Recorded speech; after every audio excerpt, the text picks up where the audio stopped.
Olá, meus amigos, Shalom Aleichem, sejam todos bem-vindos mais uma vez ao nosso devocional diário. E hoje nós vamos continuar falando acerca do Pêssar.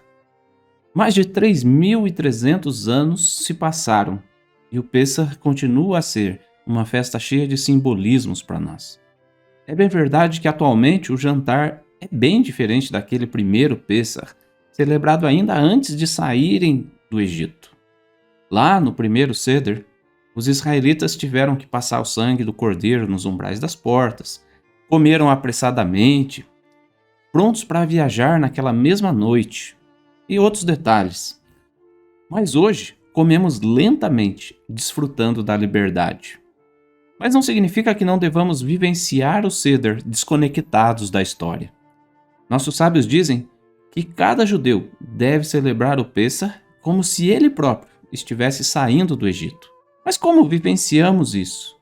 Através de cada um dos símbolos da festividade. A Torá declara, em Êxodo capítulo 12, versículo 8, naquela noite comerão a carne assada no fogo, com pães asmos e ervas amargas a comerão. Você já se perguntou por que no Seder de Pêssar deveriam ser comidas ervas amargas? A razão está logo no início do livro. Êxodo capítulo 1, versículos 13 e 14 nos dizem assim: Então, os egípcios com tirania faziam servir os filhos de Israel. Eles fizeram amargar.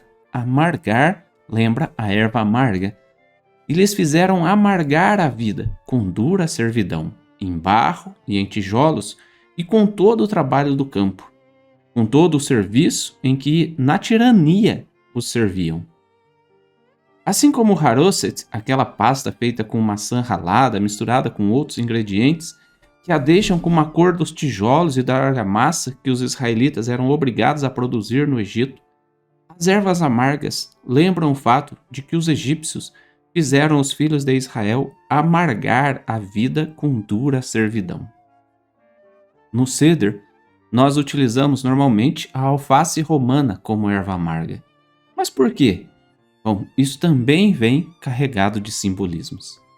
As folhas da alface romana não são amargas, mas o talo, quando cresce no chão, fica duro e amargo. E assim foi com a nossa escravidão no Egito. A princípio, a enganosa atitude do faraó foi suave, foi sensível. Lá no começo ele até foi dar as boas-vindas para Jacó, quando José governava o Egito durante os anos de fome. Posteriormente, o trabalho dos israelitas passou a ser pago, às vezes era até feito de forma voluntária, mas com o tempo isso foi se tornando mais amargo, mais árduo, mais cruel. Assim também é o pecado. No início faz parecer que é agradável, tem um gosto suave, divertido, mas no fim é amargo e causa sofrimento.